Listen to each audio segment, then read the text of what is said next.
Ny mety ho toetry ny andro eny an-dranomasina ny sabotsy 20 oktobra 2024 amin'ny anora maraina hatramin'ny alahady 7 oktobra 2024 amin'ny anora maraina. Tsy misy ny filazana fampitandremana mahakasika ny alin-drano. Na izany, mila mitandrina hatrany isika mpampiasa ranomasina. Ho an'ny morontsiraka ajinanana. Tanjona bobaomby hatrany amin'ny tanjona angotsy, omaina amin'ny ankapobeny. Ho avy atsimo atsinanana amin'ny ankapobeny ny rivotra ka ho sivy hatramin'ny 20 kilometatra isan'ora. Mety hahatratra 20 kilometatra isan'ora any avaratra Vohimara. Adiny mpanonjana hanonja be ny ranomasina, ny hahavon'ny onja 1 hatramin'ny 1.5 metatra.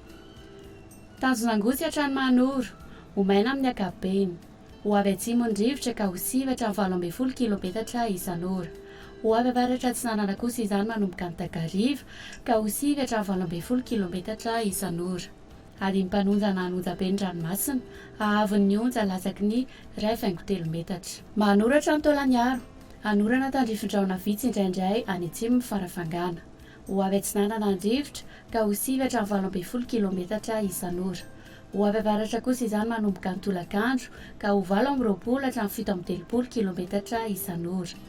Adiny mpanonjana hanonja be ny ranomasina, ny hahavon'ny onja dia 1 hatramin'ny 1.5 metatra. Tolagnaro hatrany amin'ny tanjona Vohimena, andrahona vitsy. Ho avy atsinanana ny rivotra ka ho 20 hatramin'ny 15 kilometatra isan'ora. Mety hahatratra 5-10 kilometatra isan'ora rehefa manalavitra ny morontsiraka.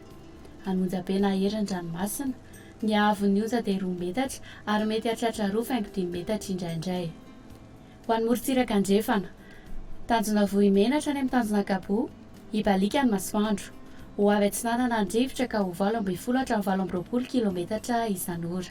Ho avy avaratra kosa any avaratra Toliara ka ho 20 kilometatra isan'ora. Ho avy andrefana ny morontsiraka rehetra manomboka ny Tolakandro ka ho 20 kilometatra isan'ora izany. Fa hiena miandalana rehefa makany amin'ny faran'ny fe-potoana. Hanonja be ny ranomasina, hahavon'ny onja 1.5 metatra. Tanjona Kabo hatrany amin'ny tanjona Vilanandro, ibalika ny masoandro. Ho avy atsimo na atsimo andrefana ny rivotra ka ho sivy hatramin'ny 20 kilometatra isan'ora. Ho avy andrefana ny Tolakandro ka ho sivy hatramin'ny 20 kilometatra isan'ora. Adiny mpanonja ny ranomasina, ny hahavon'ny onja dia 8.5 hatramin'ny 1 metatra.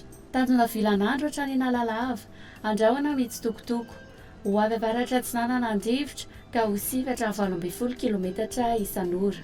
Ho avy andrefana na avaratra andrefana kosa izany ny atoandro ka ho 7 kilometatra isan'ora.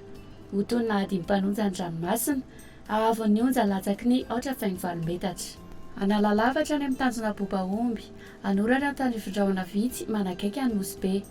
Ho avy atsinanana ny rivotra any amin'ny tendrony avaratra ka ho 17 kilometatra isan'ora. Ny anakafa kosa ho avy atsinanana ny rivotra ny maraina ka ho 20 kilometatra isan'ora. Ho avy andrefana kosa ny atoandro ka ho 7 kilometatra isan'ora.